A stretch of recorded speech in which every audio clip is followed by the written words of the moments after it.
Welcome to the Video Lab live show, your interactive live stream about video specific marketing and online video content. This live show is interactive. All right, it's interactive. So that means at any point you can jump into the comments or the chat and bring your questions or your input to the show.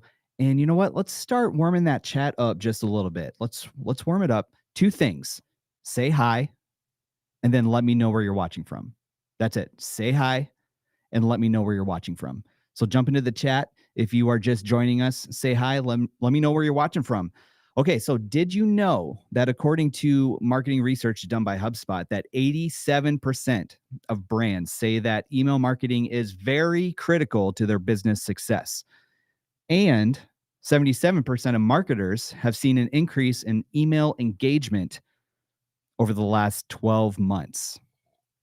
So today I've got Matt Paulson in the studio bringing his expert tips to grow your email list. And yes, video does play a part in that. This is the Video Lab live show. We'll be talking about that in a little bit.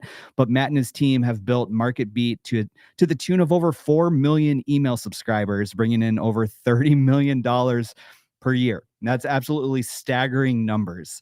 There's a reason why content creators, businesses, thought leaders, etc., are prioritizing their email list, which we'll get into here shortly. I see some people coming into the chat. It's good to have everybody.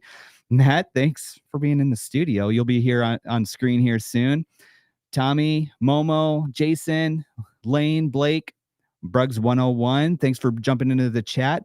And if you're just joining us, get into that chat. Warm those fingers up just a little bit. Say hi and let me know where you're watching from. All right, so here we go.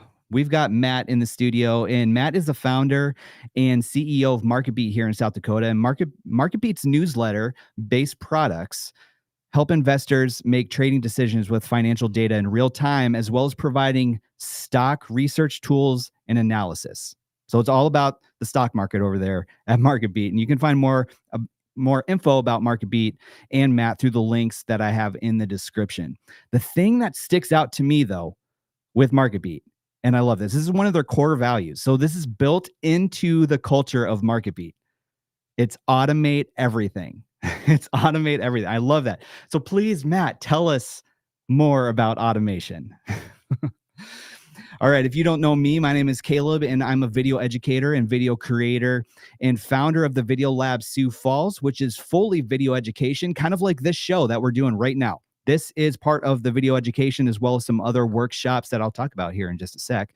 And the Video Lab is also fully video production for social media and website videos, and also a video studio for content creators that need to make simple, quick turnaround video content. And we're in the Video Lab studio right now. So make sure you follow and subscribe to the Video Lab. The links are down in the description. And I see some other people jump into the chat. So good to have you guys here in the chat. And I will pop some of those up. Remember, say hi. Let me know where you're watching from. Get those fingers warmed up in the chat. Now, I've been doing freelance video production since 2012 in and around Sioux Falls. I also have a personal YouTube channel other than the Video Lab. And if you search Caleb Hoover on YouTube, my channel will probably pop up. I started uploading content during the pandemic, and I've grown to over 22,000 subscribers, adding close to 600 new subs every month. And on that channel, I work with filmmaking brands, kind of like the cameras that we're using right now for this show. I work with filmmaking brands from around the world, making review videos and tutorials, which has led to traveling with brands to places like Japan and California, and hopefully more places here in 2024. That channel has actually helped me grow my email list to around 17,000 email subscribers. And email, let me repeat, email is a priority for me in 2024. A priority for me in 2024. And this might actually be a good place to toss this in here before we get a little too far. I'm just going to toss this up on the screen. On Tuesday, February 20th at noon Central, I'll be hosting a free online YouTube workshop, which will go over some of the basic things that I've learned along the way making YouTube content. And it's things like, setting up your channel in a proper way, an intro to the algorithm, as well as plenty other YouTube related things. If you're interested in how to prioritize YouTube in 2024 for your business, I've got the free workshop link in the description. So make sure you go and sign up for that free online YouTube workshop February 20 at noon. So I started this live stream, the Video Lab live show, as a mostly weekly interactive live show streaming on Facebook, YouTube, and LinkedIn to help you harness the power of online video with video specific marketing tips, tricks, and trends. And I really hope this show brings some value to you and provides things that you can incorporate into your video workflow like right away, like this afternoon. And if you're just joining us, I've got Matt Paulson in the studio today, founder of Marketbeat. And remember, this is an interactive live stream. So get into that chat. Make sure you say hi. Let me know where you're watching from. And I want to add this. Let's add this real quick. What's your top marketing priority in 2024? Add that to the chat. What is your top marketing priority in 2024? All right. I love seeing this chat blowing up right now with some questions, where people are watching from. Thanks so much for jumping in, and please get those fingers warmed up and jump into the chat. And I'm going to pop some of those up here real quick. Now, I do have just a little disclaimer before we get into the conversation. These episodes are just to show some possibilities that you have with video, but doesn't necessarily mean everything will work like magic for you. It does require a ton of hard work, consistency, strategy, and possibly even partnering with professionals like Matt or myself to get the results that you hope for. And with that being said, we're drinking coffee right now. How about you toss some coffee cups into the chat? Let's welcome in Matt. And this guest intro is sponsored by The Breaks Coffee. Hey, Matt. How's it going? Good. Good to have you here. I will appear on any podcast that serves good coffee. Oh, yeah, that's right. We brewed it right here in the studio, and it smells good and it tastes good. So yes, the Breaks definitely knows what they're doing when it comes to roasting. Absolutely. I'm just going to toss this QR code up here while we chat just a little bit. So I take it you watched Taylor Swift in the Super Bowl over the weekend? Me and 103 million people. Was that it? Just 103 million? I don't know. Just something I saw on Twitter. Well, it's good to have you here, Matt. Thanks for being in the studio. Thanks for being on the show. No, absolutely. Yeah. It's right across the river from the office, so it's really easy to get over here. And I will say, like, I went and visited that office almost basically right after the new year. That's a nice spot you have up there. How's that transition been to the new place? It's like building a house. So building a house sucks, but then when it's done, it's like, oh, this is awesome. I love this place. So, yeah, you have a nice view of the river over there. Mm-hmm. Be really nice once it warms up a little bit. We've got most of the issues worked out. Like our sink only has 2 minutes of hot water for some reason, and they're working on fixing that. Okay, but, it's how all these things go. It's great. Yeah, excellent. So tell us a little bit about the evolution of Marketbeat a little bit, because I don't think Marketbeat didn't really start as like an email specific or based company, did it? No, absolutely not. Like every business like that's successful, it ends up being the third pivot of the first thing that you try. That is what is successful. Like Twitter started off as a podcasting platform, right? Yeah, right. Twitch started off had a different name before that. And Marketbeat was the same way. Like I started out in college. This was 2006, 2007.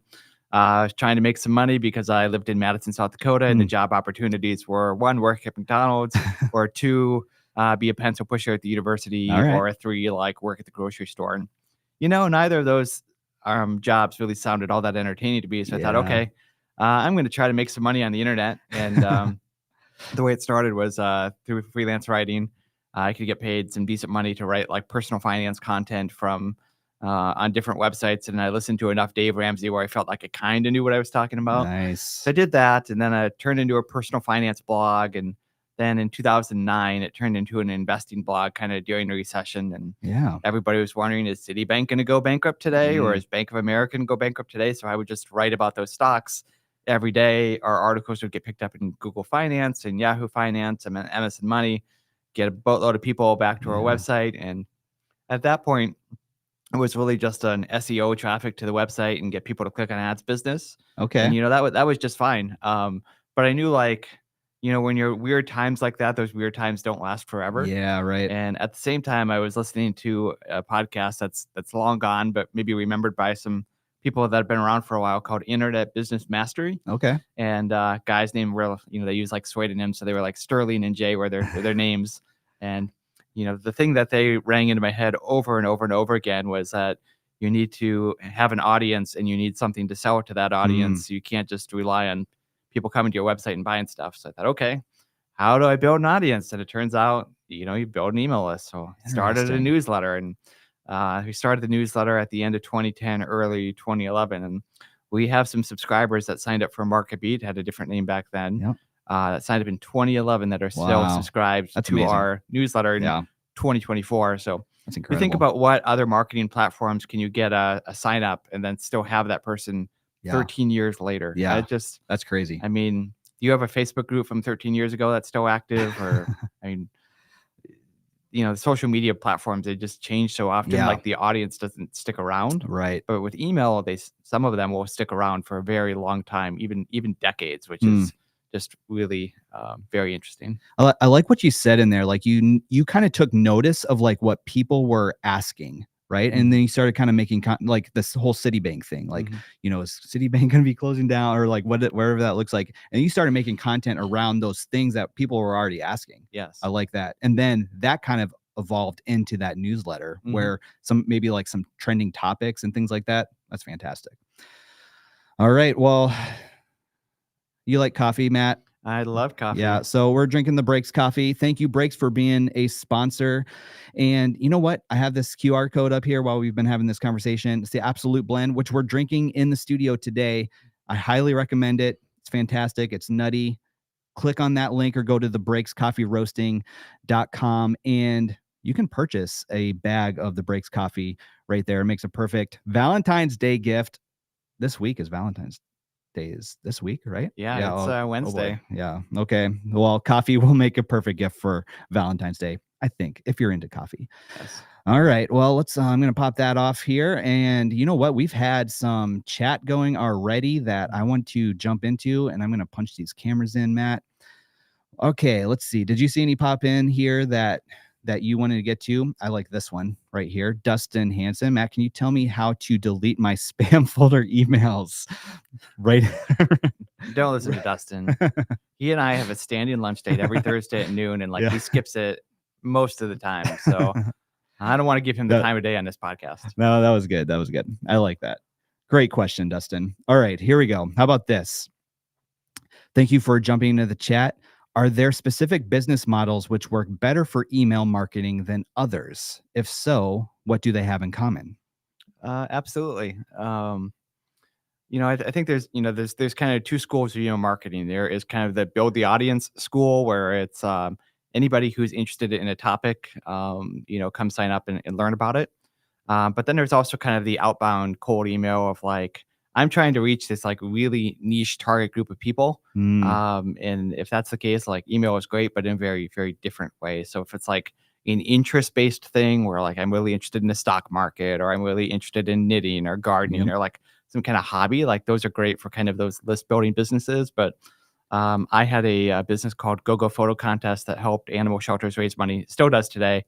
I've been out of it for a couple years now, but the only people we wanted to talk to was the executive director of an animal shelter. And there are maybe 3,000-4,000 of those in the country. Yeah. So like trying to get those people like on an inbound method where you're just trying to get them to come to your website and fill in an opt-in form, like probably not going to work. Right. But if you can find a directory of animal shelters somewhere and reach out to them, you know, a few of them every day on email, like that's going to work fantastic. And yeah, that's what we did. They've raised over $40 million for animal shelters by now through their fundraising platform. And that really worked well for us to get that business going. That's incredible. Let's define email marketing just a little bit if we can. Like what is email marketing? Yeah, so it's just building an audience using email as your platform for the purpose of generating, you know, revenue for your business. Yeah. Okay. It's like another platform, but okay. So here's the thing. Like I've seen a lot of people, like Roberto Blake is a expert, like a guru on YouTube. And he has like his priority platforms that he wants to Mhm. like prioritize. And you know what? YouTube is second on his list. Like, Mhm. he's a YouTube expert, but YouTube is second on his list. Building his email list is first. Mhm. So why would somebody like a YouTube expert put email as first on their list of prioritizing Mhm. that strategy in like this year? Yeah. So a guy named Austin Reef, who has founded Morning Brew, just did the same thing, and his list was email, YouTube, everything else. So, Yeah. the power with email is that it doesn't change, and Mm. everybody has it. So there's probably 5 to 6 billion people in the world that have an email address. If you sign up for Facebook, you need an email address. Yep. Same for Instagram, YouTube, LinkedIn, everything, right? It's kind of the fundamental dial tone of the internet is email. And since like it's a technology, it's not a company, like it's very difficult for anyone to change it without going through a long process of, working with like the internet engineering task force. And like every now and then, like maybe a new header will get added, like the list unsubscribe header got added a few years ago. That makes it easier for people to unsubscribe. But then like all the individual ESPs had to adopt it for it to become part of email. So it's not like, if you're a Meta and you're trying to juice your quarterly numbers, you can do something to turn the dials on your advertising revenue that screws over the, people trying to build an audience on your platform. Yeah. But that can't really happen with email because no one company owns it. And I think that's been part of the longevity of email. Yeah. I mean, the first email was sent over 50 years ago. Think about that. And we're still doing it today. And my 11-year-old son has an email address. Yep. My 7-year-old daughter has an email address. And when they get jobs 10, 15 years from now, like they're probably going to be using email. It'll probably be the same email address too. Yes. Excellent. All right. David says, how was your start? With how many subscribers, free and paying, could you live from Marketbeat? Yeah. Good question, Dave. Thanks. So my initial model was entirely like a premium subscription based thing. I didn't understand advertising in email initially. So I was selling $150 a year subscriptions. And I think I got like 1,000 of them in the first year. So I think we grew the list to about 100,000 people, and about 1,000 of those 100,000 signed up for the premium subscription. That was $150 a year. I was making my $150,000. And it was 2012. I quit my day job to kind of go full time with this stuff. And, it was enough to make the leap. And obviously it's grown quite a bit since then. So I like that. You kind of built it while you were working another job. Yeah. I like that. Yeah. Yep. It's probably a good way to have a side hustle, huh? Yeah. But it wasn't until I had the email list that I felt like I could quit the job, because when you just have SEO traffic, like that stuff can disappear overnight. And it did a couple of times. And I thought, well, I'm not going to rely on this as my income to provide for my wife and, my future kids. And like, if Google can just take it away from me. Right. Yeah. And with email, they can't really do that. So I had kind of the steady income from the email thing. And that's kind of what made me feel like, okay, I think I can do this now because this income is more stable. Yeah. I love that. All right. Garrett, marketing priority for 2024 is to get my club's name out there to the students of Dakota State University. So again, if you are just joining us, jump into the chat. And I did ask earlier, what is your top marketing priority for 2024? Garrett gives his here, and you can kind of go back and look at some of these in the chat here. Hot Cheeto Girl, with so many stockbrokers out there, what made you the one of choice to get advice from? That's a really good question. Yeah. Like, why do you have authority? One, we're not a stockbroker. You can't go to Marketbeat and buy a stock or sell a stock. Yep. Like, that's not what we're out there for. We're a research tool that allows people to research stocks. So you hear about a company that maybe is kind of hot on Reddit or on Twitter or wherever, and like you want to like actually learn about it and not just like what people are like saying about it online. You come to Marketbeat, you type it in, tons of information. You can read SEC filings, you can read earnings call transcripts, you can read news stories, you can see what the Wall Street analysts are saying about a stock. Like anything you'd want to know is there. So it's kind of a great launching place for your own research. It's not a place where we say, okay, here are the 3 hottest stocks to buy in 2024. Like, that's not us. We're a research, organization that publishes information about companies, and we want you to do your own research. If you want somebody to like tell you what to do, go hire a financial advisor. Like that's not who our customer is. Gotcha. Tommy jumped into the chat. What's good, Caleb? Hey, it's good to see you. Tommy in the chat. Samson House is chiming in today. Excellent. Hey, Tommy. Yeah, good to see you here. Niobe. Hi. Hey, what's up? Welcome, Niobe. Oh, lots of chats today. Yeah. Oh, Andy's here. Hi, Andy. Andy. Andy Traub. He was my book coach back in the day. So I wrote a Okay. book called Email Marketing Demystified. Yeah. And he helped me get that going. Excellent. Andy, it's good to have you here. So I did bring did bring Tommy up here because he has a question. Revenue is usually the most important metric to track. How does email boost revenue directly or indirectly? Mhm. Thanks, Tommy, for that question. It definitely does. So when we send out an email for a product and people buy that product, we know that they came from that email and it generated revenue. But there's definitely value in kind of the indirect, kind of more brand content emails as well, because then people, if you're out of mind, people forget about you and they're not going to buy from you. But even if you're just sending like, here are my best tips to be a better YouTube person in 2024, like, that still keeps you top of mind, so that when I'm like, hey, I'm ready to get serious about YouTube. I want to be awesome at this now. Caleb's been sending me stuff about YouTube. I'm going to hit him up. So come to my online YouTube workshop. Yes, it's definitely branding. But then you can send out emails just to sell your stuff. Like, like Maddie Pashang, a local gal who killing it. She's crushing it. Yep. And like she sends out, she has a great email list. Yeah. It's not something like crazy like Marketbeat where it's tens of millions in revenue, but maybe it's $1 million in revenue. And she sells like photography filters online, and she sells her coaching, and she sells workshops, and like she just does a fantastic job of using email to generate sales. And go sign up for our list and check it out. Now, I have a very specific question. Thanks, Tommy, for that question. Now, as far as like when it comes to like affiliate links in email, and this is kind of selfish on my end, but like, can you just place your affiliate links right in the email, or do you have to have like, you obviously have to have like a disclaimer or something like that, but can you just put that affiliate right into the email, or is there like some other form that you have to go through to have those affiliates in your email? No, it can be that simple. The only thing you want to be careful of is, different affiliate programs have different rules, and some of them may not want to have your links in an email. Like Amazon was always like that, but it's always kind of a gray area where they don't really enforce it. So you just want to check with, like, if you have an affiliate manager, say, hey, this is what I'm thinking about doing. Is that going to create any problems for me? And usually the answer is no, because obviously they want the sales. Yeah, right.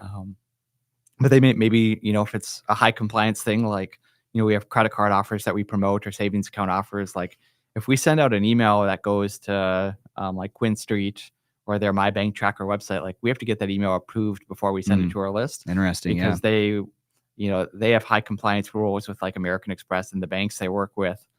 So they don't want us to do anything that's going to get them in trouble. So they always have to approve our emails before they go out. Gotcha. Interesting.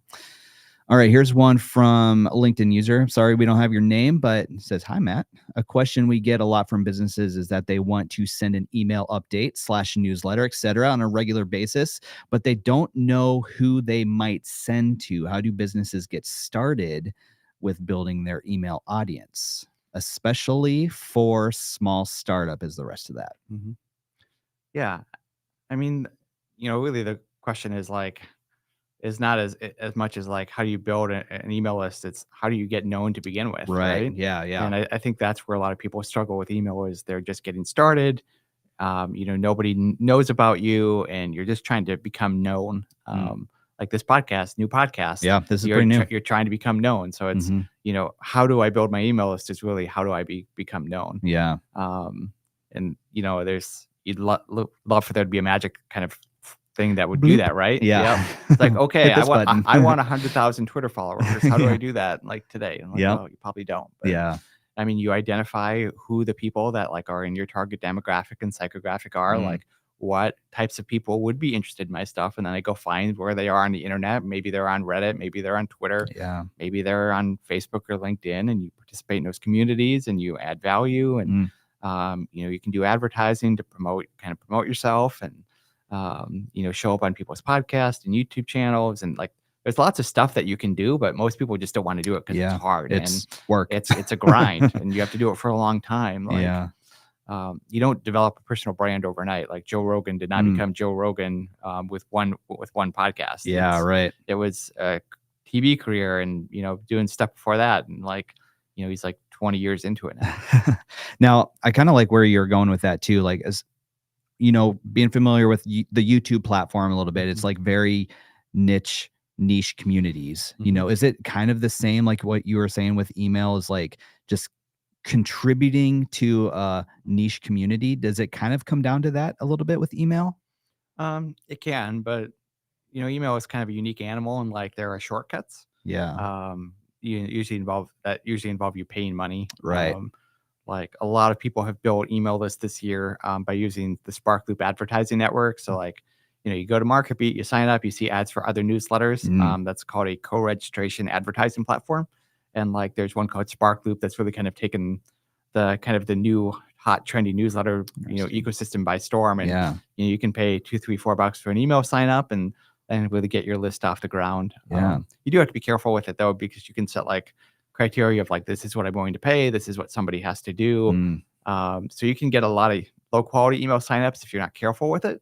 But if you require people to like click on your confirmation email, you can filter out people that aren't really engaged. So as long as you have some rules there, like that can be a very effective way to build an email list. Yeah, interesting.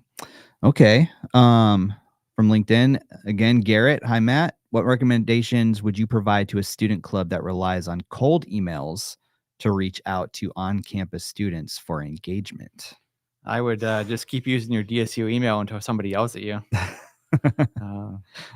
If you're going to DSU and you're in a club and you want to reach out to other DSU students and you email from a DSU address to another one, like 100% of those emails are going to get through, and just keep doing it until somebody yells at you. And then if you get yelled at, you just say, well, Matt Paulson told me to do it. So your name carries some weight over at DSU, right? A little bit. Yeah. All right. Kevin Hansen from Facebook. How much weight do you put on email marketing as a metric for advertisers? In other words, to sell ad space in your outbound emails? I mean, that's like the only way we basically make money is like sending out emails with ads in them. That's over 30 million in revenue. That's like 26 million of it. So it's most of our business. We send out newsletters, there's ads in them. And then if you click on stuff in the newsletters, you get more ads. And people buy stuff, like a lot of stuff. There was a niche financial newsletter publisher called the Freeport Society that just opened up first of the year, and we thought, okay, we really like what they're doing. We think they've got a great sales pitch. We drove like 3,000 new paid subscribers to them in a month. Wow. We just have that level of reach. And they're giving us $150, $200 CPA on that. So yeah, wow. That was a great check to receive in the mail. This kind of goes along with that, but David asked, how is your revenue split, subscriptions versus ad? And how has this evolved over time? Yeah. So we started out to try to be a subscription business. And there are a lot of like great $1 to $5 million kind of financial information subscription businesses out there. Like QuiverQuant is one out of Chicago. Like they're doing a lot of cool stuff. Some of our friends over at M25 Ventures invested in them, really like their brand, what they're doing. Great site, but like when you're only reliant on subscriptions, you limit yourself a lot. Yeah. And we've been able to build out a very large business by being a media company and like, okay, we're going to sell something, but like, we know that people don't want to hear about like Marketbeat all access, like all day, every day. They want to hear about other stuff too. So what if we promote all access 1 day a week and something else 6 days a week? And that's been very effective for us. Yeah, excellent. All right, Matt, I'm just going to pop this up onto the screen real quick. This is the Video Lab Video Playbook. And what this is a free digital guide to help you get started with online video content. It's a little booklet that I put together. And as you can see, like this right here is 8 common video challenges that you might run into as you kind of put together your video content strategy. If you are looking to do any type of video content right now in 2024, I encourage you to go download. The link is in the description. Go download this video playbook. It's an opportunity just to kind of give an overview of how to get started making online video content. The Video Lab Video Playbook is free, and you can go use it however you want. Link is in the description. And I need to find where my mouse is here so I can close the screen.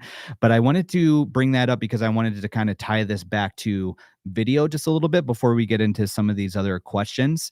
Now, when it comes to actually the email and video for Marketbeat, how does all of that kind of tie in together? Yeah. So we launched our YouTube channel, I think 13 months ago, January of 23. Nice. So we have a gal named Lacey Clune that kind of takes the lead on it. She does a great job. And we just hit 50,000 subscribers. Yeah, sweet. And we did that kind of in two ways. One, we did Google ads or YouTube ads for our channel. Those worked great. And then we promote our videos in our newsletter. So if you sign up for Marketbeat Daily Ratings, that's kind of our core newsletter. You'll see a video embedded in there every day. And then we also use our other channels to promote videos. So like sometimes we'll send out a text out with a new video. Like we have push notifications. We'll send out a push for a new video. So like you get a notification on the app from your phone, it goes straight to the video. Yeah. People think like when you start on a new platform or a new channel, like you're starting from scratch, but really you don't need to. Like, right. You want to cross pollinate your channel. So like you've got an email list, you want to get those people onto your YouTube. So you email about your YouTube, or you've got an established YouTube channel. You want to promote your email list on your YouTube channel. So you put stuff in your description saying, hey, sign up and get 10% off or this free guide or whatever. Like you want your people subscribed in as many places as feasible, because then they're going to, more touch points means more sales and more money. Yeah, I love that. Now, so you have like an in-house studio basically that you're doing those videos from. Yep. Is like, how do I put this? How does your video content differ from like what's in your email? It's a lot of the same content in a different format. Gotcha. So Lacey will interview our writers on our website, and they'll talk about like maybe they wrote about a certain stock, but then Lacey will interview them about the stock. And it's really just because YouTube has a different audience of investors than their email list does. Like different, like younger investors are more on YouTube. They follow the Graham Stevens and Andre Geeks of the world. Like we want to hit up those people in addition to kind of our core audience, which is more older people in their kind of 40s, 50s, 60s, 70s that maybe are less on YouTube, but they're definitely on websites and on email. So we're just trying to hit a different demo with YouTube and similar types of content, but it's working out pretty well for us. So far. And I love the success that you've seen there. That's awesome. All right, Blake, what are your 3 primary sources for new email subscriber acquisition? Thanks, Blake, for that question. Absolutely. So number 1 is organic. That is just people that go to our website and fill out an opt-in form. So if you go read an article on Marketbeat, there's probably like 4 places in an article to opt in for our email newsletter or to get a free report. Like those, that's kind of always been our bread and butter. And what's made us different than a lot of places is that we get a lot of organic email opt-ins. Second thing is, we buy ads on Google and Facebook. We send traffic to landing pages and we get opt-ins. We probably spend a couple $100,000 a month doing that. Google, Facebook, Bing, StackAdapt, you name it, we're probably there. And then number 3 is kind of the co-registration network. So there's SparkLoop that I've talked about, but there are also some finance specific ones like After Offers and Investing Media Solutions. So like our advertising budget to grow our email list is about $1 million a month right now. And that money gets spread across 22 different places. Wow. And right now I'm managing it, but we're trying to hire somebody to take that over. Oh man. Managing $1 million advertising budget. Yes. All right. David from Facebook. I've been doing, and a lot of these are kind of like some like beginner, like how do we get started with this type of thing? He's been doing a side hustle, but his question is, how would you start and grow something like this? Like a side hustle, growing it to the point, to scale it, providing an ongoing subscription to the target audience. And we've touched on this a little bit. Yeah. But any other points, because there's a lot of those questions coming in. So I think like kind of spending some time on that, like those beginning stages.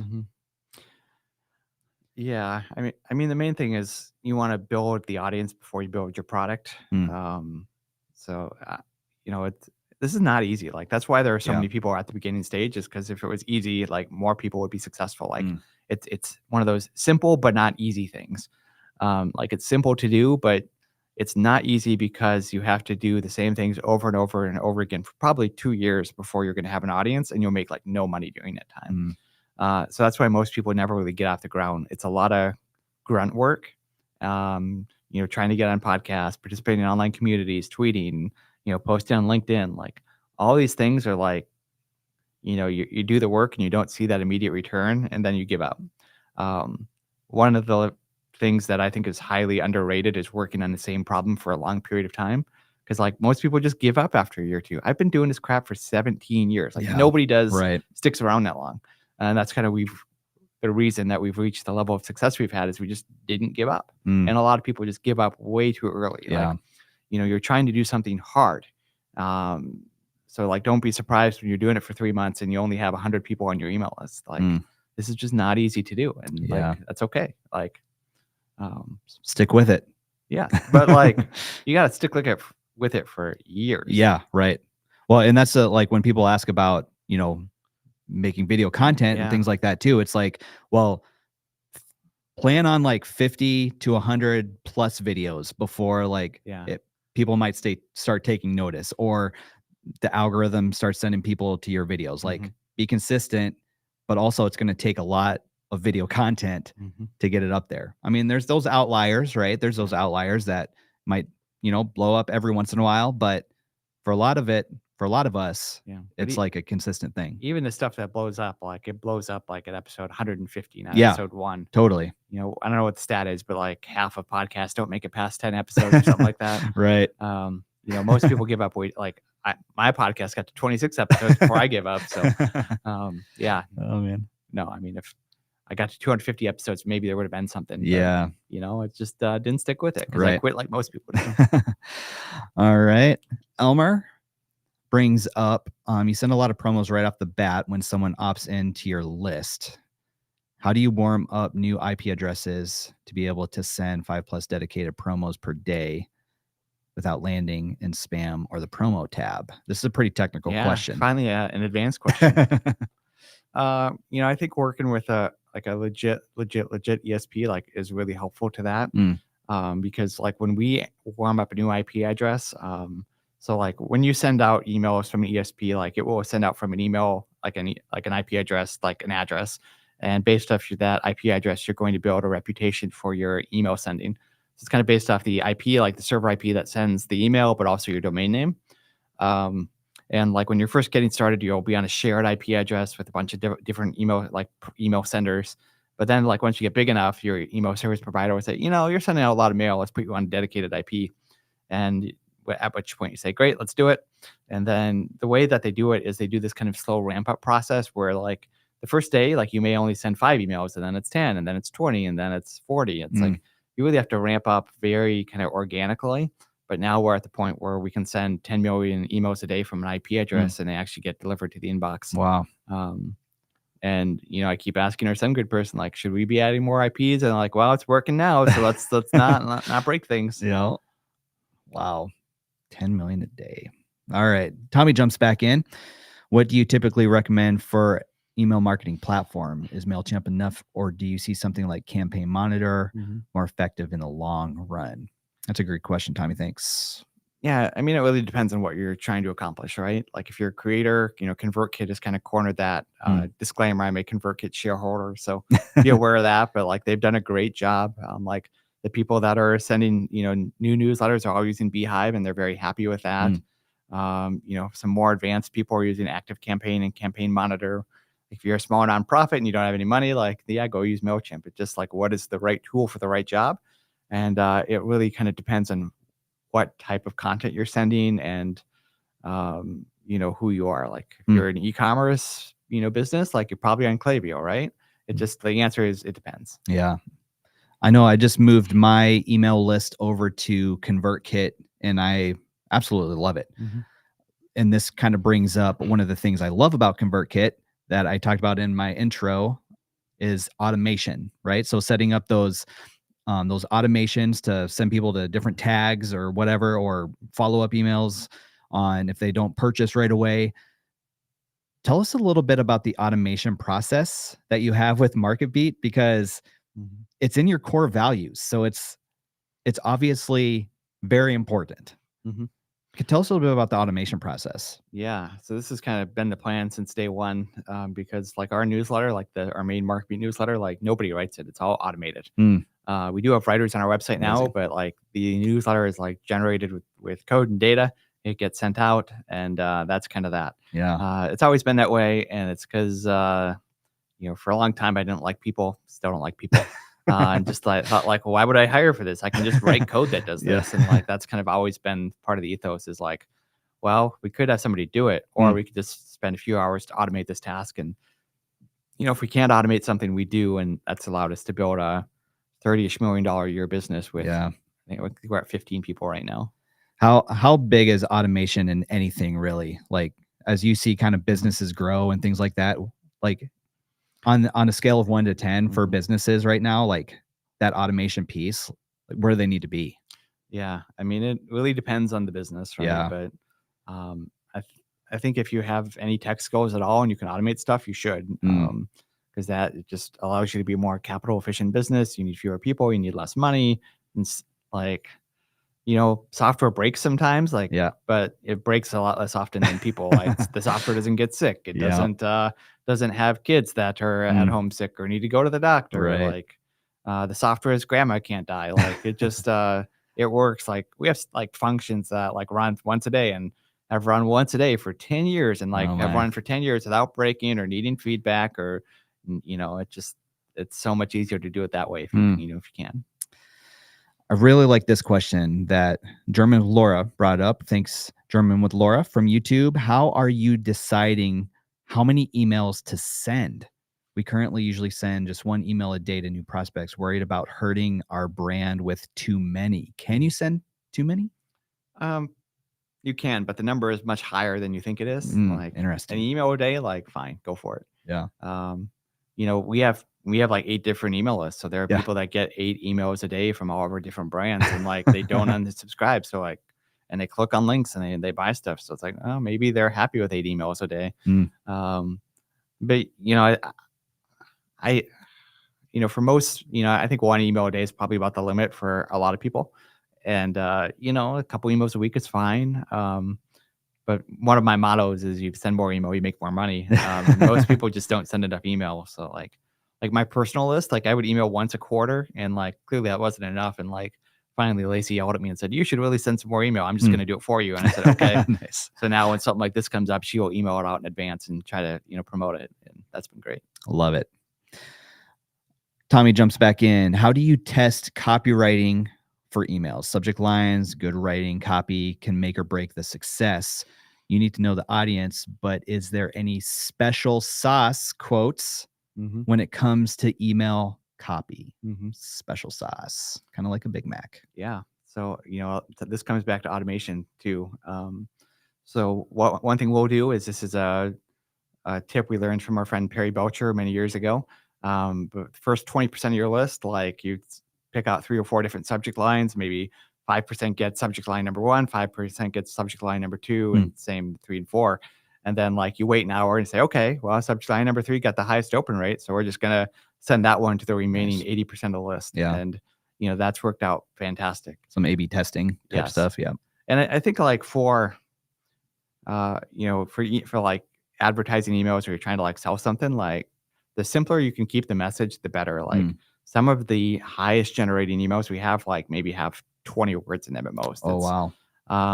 Hey, Caleb, I saw you checked out Marketbeat All Access, but didn't check out. If you want to check out right now, here's a link to do it for $99 for the first year instead of $400. Do you want it? Yes or no?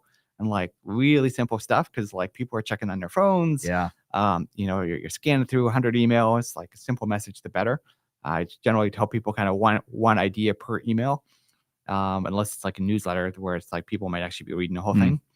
But yeah, one simple message per email, shorter the better, tends to work. And that follow-up email is probably automated. Yes, absolutely. All right. Steven from YouTube, how many times do you ask someone to sign up before you realize they will never do it? It's a good question. I'm a never say never guy. Like if somebody's been on my list for 10 years and they just open emails and read them and don't buy anything, like that's fine. Like I'm going to keep sending email because maybe someday they will buy. Like the cost of sending email is so low that like it's not worth it to like scrub your list other than for like deliverability reasons where like, normally we kind of only email people that have opened in the last 30 to 90 days because ESPs will love you if you keep your open rate high and engagement strong. And then you show up in the inbox and not in the promo tab or the spam folder or not delivered at all. Yeah. All right. Well, we only have time for a couple more questions here. This hour has gone fast so far. Yeah. Matt, talking email. Let's see here. Here's a kind of a technical one. You like these technical questions. In terms of PPC based acquisitions, are they mostly display based on financial sites or keyword search based? I'm not the Google AdWords guy. There's a guy named Brian Paulson that does that. He does a great job and is a great team that does that. Shout out to Paulson Marketing. But my friend Charles Flagel, who is also a really smart guy in the financial publishing industry, he's had great success just targeting specific keywords in the just investing space lately, both on a Google Display Network and a Google Search, because with third-party cookie stuff going away, like we're going to be moving back more towards contextual stuff based. So instead of ads being based off like what Google knows about Caleb, it'll be based off what content is on a page. So I think we all probably need to get better at like keyword targeting again. Nick brings up, can you break down that honeypot link for bot filtering and email metrics you were tweeting about the other day? So if you're not following Matt on Twitter, I've got a link down in the description. You can follow him there. Yeah. So a big problem newsletters have these days is that there's a lot of bots that sign up for email list inadvertently. Especially like if you're buying ads from places like Sparkloop or wherever, like, a lot of those are promoted by what are called like one-click opt-ins, where like, there'll be like link that says click here to sign up for Matt's newsletter, and then your email will get passed in there. But if you're running a security software that scans every link and every email, like they're going to think you clicked on that link when you didn't. So that's kind of where bots come into play with email. So what we do is like there's a hidden link in the footer of your email, and if you click on that, we know like, well, that IP address is probably a bot because nobody should be clicking on that period that's like in the middle of like this disclaimer email. So we kind of spot those people that way. So we'd say, okay, this IP address clicked on like the period 8 times in the last week. So they're probably a bot. So then we just kind of ignore, like we'll still redirect them wherever they're supposed to be redirected when they click on a link, but we don't really track them in our metrics. And then if it's like a clicked opt-in thing, we don't redirect it. Interesting. There's a lot that I need to learn about email. Is what I'm finding out, Matt. All right. German with Laura, one more time. How do you think about segmenting your list? When does that start making sense? So they have around 50K subscribers now. Yeah, I mean, it's probably about there. Once you're kind of hitting that 50 to 100,000 number, you've got enough different interest areas on your list based off what people do. And I probably wouldn't like necessarily do a bunch of surveys, but I think like you kind of come up with what your interest segments are. And then when people engage with the email you're already sending, like, if you're like doing a language kind of learning thing, like maybe there's an interest for German, one for Spanish, one for French. And then like when people click on the French email, you kind of tag them with that. And then over time, you kind of build these different segments and can send like emails to those segments and it'll be more effective. Interesting. All right, Matt, I think we're done with the chat right now. But if we take all of this stuff that we talked about right now, and if they don't get anything else from this whole episode, what's one thing that you want somebody to take away from this episode that might have been watching or is going to watch this replay? What's one thing that you would bring to tell somebody? Yeah, I'm not going to surprise you, but it's don't sleep on email. Like it is the biggest social media platform. If you have an email list and you've like abandoned it or you're ignoring it, like start sending a weekly email. This can be the most profitable platform long term. And but it also like has the longest ramp up period. So, you just gotta stick with it and keep sticking with it. And when a year goes by and you've only made a little bit of progress, like it's like, all right, Matt's been doing it 17 years. I'm in for a year. I got 16 more to go. Let's do this. Yeah. I love that because, I'm doing stuff on YouTube, but Mhm. the YouTube platform could just go down tomorrow and it Mhm. would be no longer. Facebook could go down. Instagram could go Yeah. down. Like, you don't necessarily own any of those subscribers. Mhm.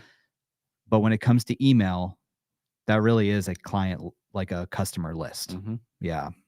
And that's why I personally am wanting to prioritize email in 2024. And so, Matt, this has been great. This has gone so fast. I can't Yeah, believe how that fast was this a went. quick hour. Time to Yeah. get back to work. Yeah, no kidding. Have a few things to do this afternoon or recover from the Super Bowl. Maybe that's what you're going to do. Got meetings, and more meetings. Excellent. Well, this has been so great. Thank you for everyone who jumped into the chat and brought some questions. I know we didn't get to everything, and that's just how sometimes that chat goes. I'm going to take you off the screen here, Matt. So good having you. Thanks again for being on the show. Now, again, I've got some free resources for you down in the description. The video playbook, if you're looking to get started with online video content, make sure you download that video playbook. Also, on February 20, I've got that free online YouTube workshop where we're going to go through some basics of starting up on YouTube and really to get your first 1,000 subscribers. So if you are interested in YouTube in 2024 and learning a little bit more about that platform, go sign up for that free online YouTube workshop. All right. So there is no episode next Monday with the holiday, no episode next Monday, but the following Monday after that, February 26th, I've got Justin Point on from Cannonball Digital, and they are specialists and experts in running digital ads. And let me tell you something, we're going to be talking about vertical video, specifically vertical video, and why vertical video right now is your marketing superpower. All right. Vertical video, like even some of these platforms like Facebook and Instagram, they are prioritizing vertical video on those platforms for running ads. So you're going to want to tune in February 26th, that Monday. Justin Point from Cannonball Digital. We're going to be talking specifically about why vertical video is your marketing superpower. Again, Matt, thank you so much for being on this episode. Thank you for everyone who jumped into the chat and got this conversation going. This is really how these live streams, this is how I want them to go. And hopefully that brought some value to you. And I will see you either at the online workshop, YouTube workshop, or on February 26th for the Video Lab live show. Make sure you follow and subscribe. The links are in the description, and I